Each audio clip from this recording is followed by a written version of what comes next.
He finds sunglasses.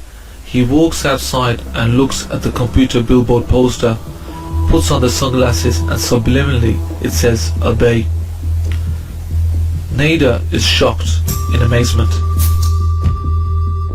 He looks at the poster which has a woman in a bikini, puts on the glasses, it says marry and reproduce. This tells us there is a parallel between the light world and the dark world. Nader has now entered the dark world. He has followed the white rabbit and entered the matrix.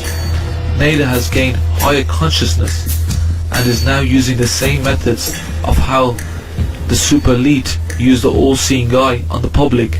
Nader now uses his new eyes, his new weapon, on them. The system is reversed. Nader is now on the spiritual heights, gaining knowledge of the architects who built this prison. Nader's body is a temple. His mind is now a weapon. Nader continues to observe his new reality. Every sign, every billboard is not as it seemed. They read, stay asleep, watch TV, submit, conform, buy, marry and reproduce. No independent thought. Work 8 hours, sleep 8 hours, play 8 hours. No imagination. Do not question authority.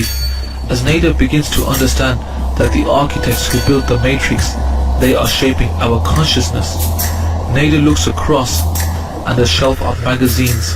One of the magazines is called Hollywood, Then and Now, with Cher on the front cover. John Carpenter is even exposing the Hollywood industry by adding the magazine to the collections as a form of mind control tools. The top book next to Nader, which displays Edgar Cayce on ESP, tells us about Edgar, who was an American psychic, possessed the ability to able to read minds and souls, can see into the past and the future, and tap into a source of universal knowledge, telling everyone has the capability. The two other books are two of a kind, The Hillside Strangler and a book of the Bermuda Triangle. Both of these books are non-fiction. One book deals with murders of women in LA in the 1970s. The other book deals with the mystery of the Bermuda Triangle.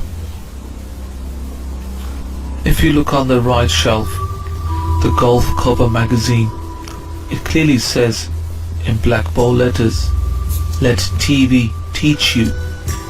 Nader opens the magazine in front of him. The article shows police officers congratulating each other after an award ceremony. The lower article heading reads, Classroom Disarmament, where the government has new methods of controlling children's behavior by using scare tactics on field trips, visiting prisoners, where kids talk to inmates, and law will be enforced if children misbehave. This magazine tells us that the police are being awarded and children are being punished.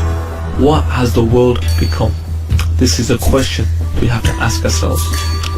Nader then looks away from the magazine, and right in front of him he sees the first hideous looking alien. The alien faces are mutated, symbolizing have no soul. The aliens are hiding among society. They are the aliens which have taken over while they have put the country to sleep.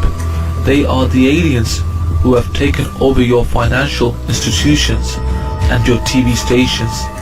These aliens have invaded America. These aliens are Zionists who hide among others. John Carpenter refers these aliens to Zionists who hide among others by disguising themselves as one of your own. If we now look at American history, when the Zionists came over into America in the 1920s, they changed many of their surnames, having many nose operations, changing the identities so they cannot be discovered. If you look at this alien, he is wearing a suit, most likely a high salary job. most probably a banker. Nader then looks at his dollar currency with his sunglasses. It says, "This is your God." The dollar currency system depends entirely on religious faith by the American people and the supernatural power of the dollar. The matrix is to manipulate the spiritual will of the people in much the same way that a magician would, inspiring them to have faith in the value of the dollar. These objects thus act as magical charms containing a unit of magical charge that is passed on from one person to the next and multiplied as the money changes hands. Every time a person spends a dollar or accepts a dollar as a payment, they are confirming their belief in the dollar and using it to exercise their spiritual will. The mysterious markings on the dollar bill can be understood.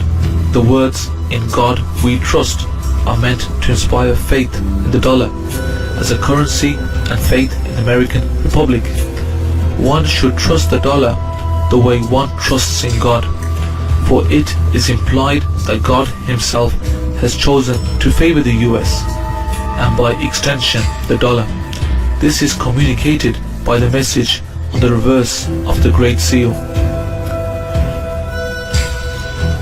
If we now look at the other book behind the Zionist Banker, The Tomorrow File by Lawrence Sanders. This is a very interesting and involved book of manipulation, espionage, betrayal and love in a futuristic society.